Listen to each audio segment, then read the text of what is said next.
Welcome to How to Use Facebook and YouTube to create a tidal wave of qualified leads.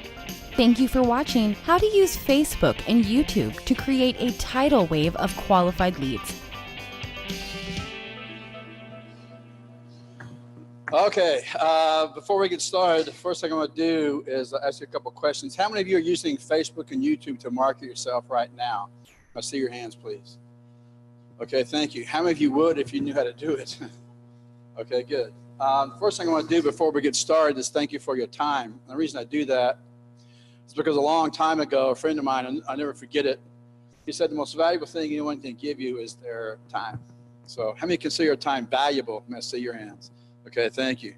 How many don't like when people waste your time? Okay, good.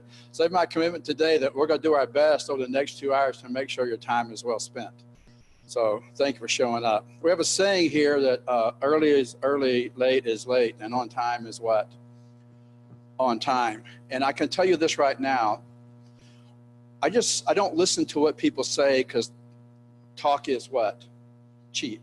I watch what they do because that reflects who they are. And what you do is you come on time. So I'm going to say this. I'm watching successful people. I went broke in the early 80s, lost 2 million, came here to start over in 85. Since then, I've been studying successful people because I didn't want to be a loser. I wanted to be a winner. I wanted to make more money, have a better life. I'm not apologize for my success. I'm proud of it. But I did that by watching successful people because they leave clues behind. I don't know what you read or what you listen to, but I'm going to encourage you to study successful people. You know what the biggest obstacle to learning is? Ego. If you have ego and you resent those that have, you'll never have. You got to let go of that ego and resentment and become a learner, become a student. So I became a student. I committed what one of my mentors, Bucky Folder, calls ego suicide. I realized it was me and who was in my way. So I got myself out of my way. I started studying successful people. Your life only works to the degree you keep your commitments. You show me someone says, I'll be there at 9, they're not there at 9. To one degree, their life doesn't work. Your clients are going to stand for it. The good ones won't. They want you to be on what? Time. So I really want to thank you for being on time. In this day and age, this needs to be a big deal.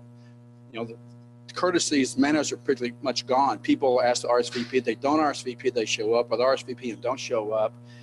I'm going to bring up Jax here in a minute. Jax just spent a ton of dough to bring lunch. Now, for each person's not much. For 70, we had 100 people register RSVP. We figure maybe 70 will show.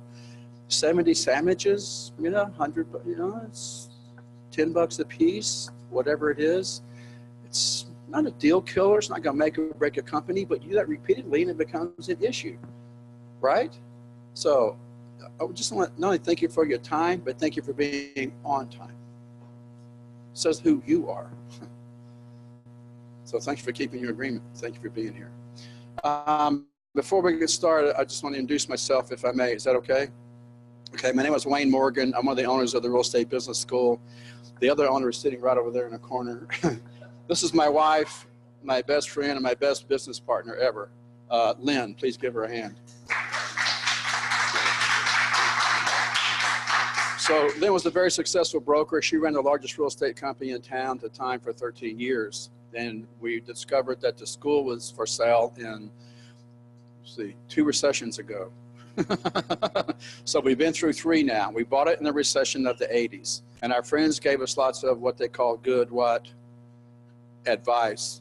So first thing is, not only be on time, keep your agreements. Be careful who you take your advice from.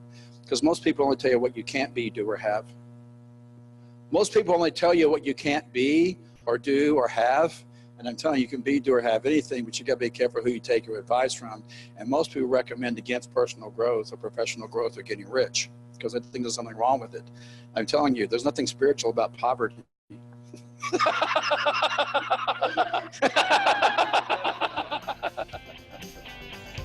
Continued in the next video.